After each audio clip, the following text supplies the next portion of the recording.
E dini sa duhet ta kishte buxhetin Shqipëria sot?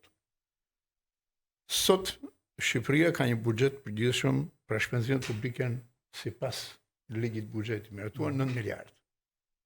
Që Shqipëria të thoshte që unë e kam prioritet arsimin, unë nuk o merrem me raportin e GDP-s, do të ishte të paktën 900 milionë euro. Pra, të paktën 10% të shpenzimeve publike. Nuk i ka. I ka diku aty të 8. Me këtë nivel që zë arsimi dhe shkenca në shpenzimet publike, nuk mund të zhvillohen këtë sektor. Tani, ju të thoni, në qoftë se ti do t'ja thuash dikujt sot, po ta kisha 1 miliard euro buxhetin për arsimin dhe për shkencën, ai që do të na dëgjojë thotë këta që kanë të çmendur. Sepse pyetja me njëherë që lind është çfarë do bëni me kaq shumë para? Kush mund ta bëjë këtë pyetje? Ata që nuk e njohin sistemin, nuk vinë nga sistemi dhe ka të ngjarë që fëmijët nuk i kanë në sistem, si nxënës dhe student. Se nëse i kanë, atëherë ata duhet kujtohen deputet apo qeveritar qofshin. Në çfarë gjendje janë shkollat në Shqipëri? Në çfarë gjendje janë auditorët e universiteteve publike në Shqipëri? Në çfarë gjendje mësojnë studentët dhe nxënësit shqiptar? Kot, pra, edhe ka ekonomi të sektorëve ndryshëm, ka dhe një ekonomi të arsimit. Dhe ai kriteri ose minimal që minimumi duhet të investosh 5% të GDP-s për arsimin që vërtet të zhvillohesh. Është për elektorali vitit 2013. Është jo vetëm po në politikat ndërkombëtare të arsimit, ky konsiderohet një kriter i konfirmuar nga studime shkencore. Ose që ti të kesh një arsim të lartë që të pretendoj për cilësi, ai duhet zë shpenzimet për të duhet zënë minimumi 1% të GDP-s. Tani shpenzimet e arsimit të lartë janë 0,26%.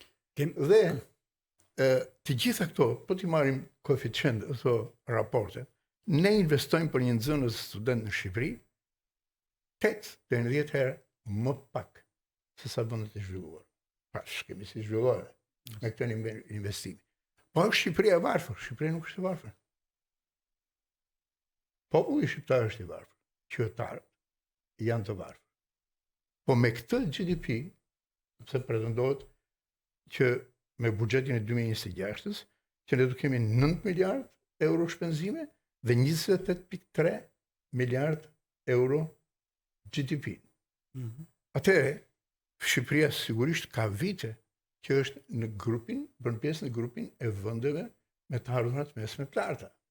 Pra, ne nuk mundet të trajtojmë arsimin si në Nigeri.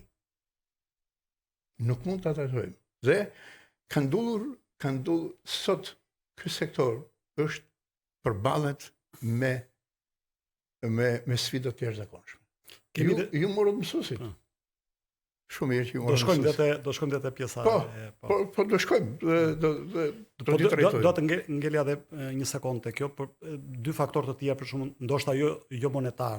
Po lexoj një statistikë që kanë ikur 138.000 pas pandemisë neto. Pra, duke marrë parasysh ata që janë kthyer gjatë kësaj periudhe, kjo është një shifër dramatike. Pra, bëhet fjalë për një qark të gjënsishëm në terma të numrave, të cilët kanë ikur nga Shqipëria. Dhe nga ana tjetër shohim që në arsim, sidomos para universitar, shkojnë shpeshherë student pra që diplomohen dhe mbrojnë dhe masterin profesional, të cilët janë me mesatare shumë të ulët.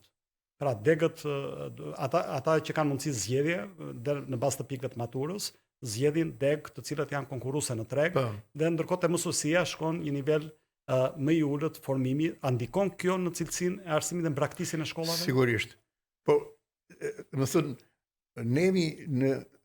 ne kemi një situatë reale të shpopullimit të Shqipërisë në 3/4 të territorit të saj. Këtu përshtohet në Tiranë dhe Durrësi.